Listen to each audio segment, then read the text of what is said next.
Hey, what's up? Welcome back to South 10 Beer Reviews. I'm Tyler. Thank you so much for stopping by. Tonight we've got a beer from the one and only Hop Butcher for the World. Before we get into it, just wanted to encourage you to hit that subscribe button if you like what you see. So, Hop Butcher for the World, Tavern King, Citra, Vic's Secret, Mosaic, and Nelson, double IPA, 8%. Killer label, as always. And this was canned on April 11th. Today is May 23rd, so, going on 6 weeks or so. It says King Thomas the Fourth. Anyway, so we're just going to kind of ignore the tasting notes there, and we'll face them this way. But I want to start out by saying thank you so much to Hop Butcher for the World for sending this my way.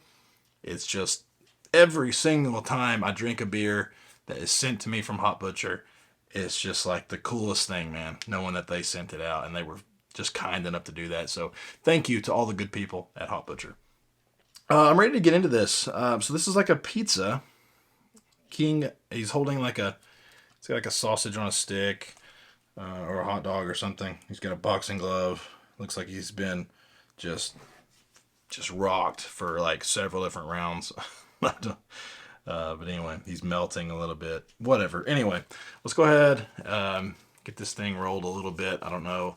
A lot of times lately, I've been getting some sediment in my Hop Butcher beer. So let's go ahead and crack this using our trusty Hop Butcher glass. Let's get it poured. Looks beautiful. That straw color, gold, super light haze. Let's face it that way. Man, there's something about proper glassware. I mean, just look at it. Would you look at it? Just look at it. Killer stuff. Hop Butcher. Yeah, it comes in, like I said, it's like that light straw color, kind of a light orange kind of hue as well. It looks like orange juice. 2.5 fingers worth of kind of an off-white head. Tight to medium bubbles. Maybe some lacing, possibly. I may have poured too much, but we'll try to get a nose on it.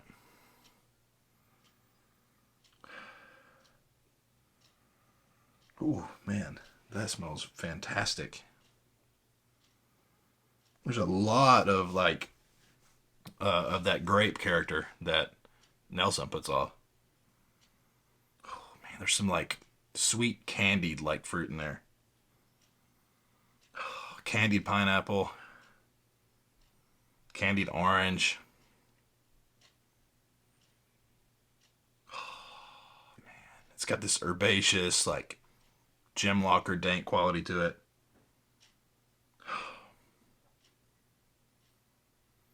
It smells dirty, like musty, earthy, something like that. Oh man, that candied thing is just killer. It's like candied pineapple and candied orange. And it comes across in a way where it's I'm thinking of a hard candy. I don't know. Can't think of a brand off the top of my head, but maybe an orange Jolly Rancher, or think of there's a pineapple version of Jolly Rancher, something like that. It's got this sweet, sugary type of thing going on. It's got a really nice, just light malt bill that is just definitely letting the hops do all the work. Oh, dude, that smells so good, so good. But like I said, so it's kind of got a little bit of everything going on. It's dank, it's citrusy, it's tropical. It's got that candied sweet fruit type of character. It's herbaceous, musty, earthy, grape, and a vinous type of thing. Dude, I can't wait to try this. Let's go ahead and do it. Cheers. Again, thank you, Hop Butcher. Cheers to you.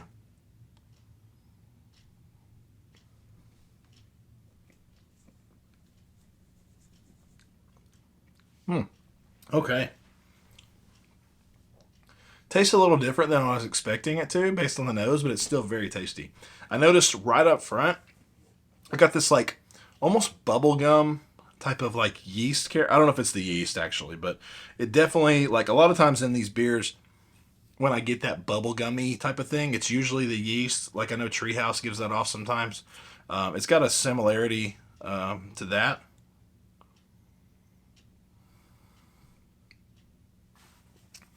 It's immediately followed by like juicy, sweet candied pineapple and orange, just like it had on the nose. Mid palate, I'm getting a little bit of the like white wine esque, or just like a grape type of thing, but it's also got a really nice like earthy, similar to the nose, earthy, musty, like vine like type of thing.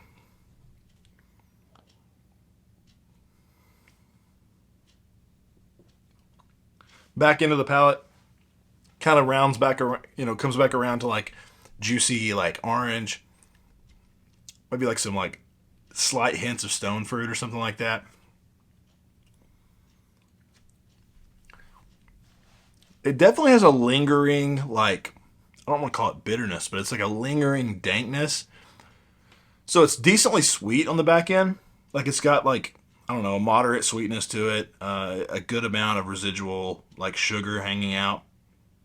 But along with that, I'm getting like some of that dank quality, some of that like dirty gym locker type of thing, like it just kind of lingering on the back of the tongue.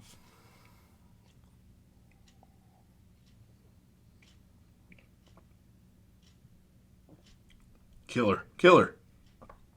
I really like that bubblegummy thing right up front. 8%. I would say it drinks around 8%. Sometimes we get these beers and the alcohol is super well hidden. And I don't want to say this one tastes boozy or anything. Like, it's not boozy, but it's got a bit of, like, I don't know. I think the sweetness is kind of imparting a little bit of that, like, I don't know, higher ABV type of feel or flavor to the beer. So, I mean, it drinks like an 8%er. Medium mouthfeel. It's nice, soft, creamy. Not a ton of bitterness on it, but it does have a little bit. Kind of comes across in a little bit of that pithy orange, kind of mixed in with like a little bit of that earthy, like musty vine like characteristic.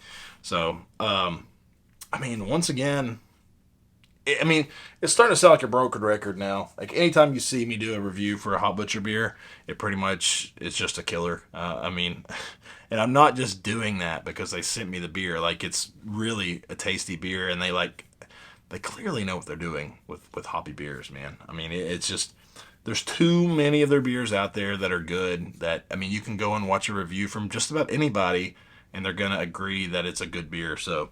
I think they did a great job on this one. Really enjoying it.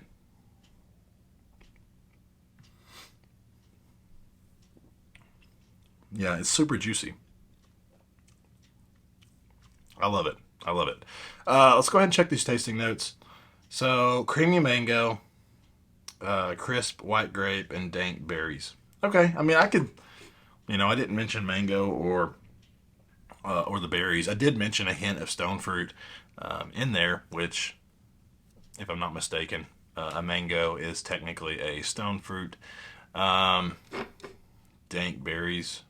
Yeah, I mean, like I said, it has that dank earthiness to it, but I was kind of associating that more with the Nelson hops that are in there. But anyway, I wouldn't argue with this if that's what you told me that you tasted in here. I just kind of picked up on a few things a little bit differently, but hey, it is what it is. So hopefully you enjoyed the video. If you did, you can always hit that like button, leave a comment, you can subscribe, and I would really appreciate it. I think that covers us for this video. Let me know if you've had it. We'd love to hear from you. We'll see you again. Cheers.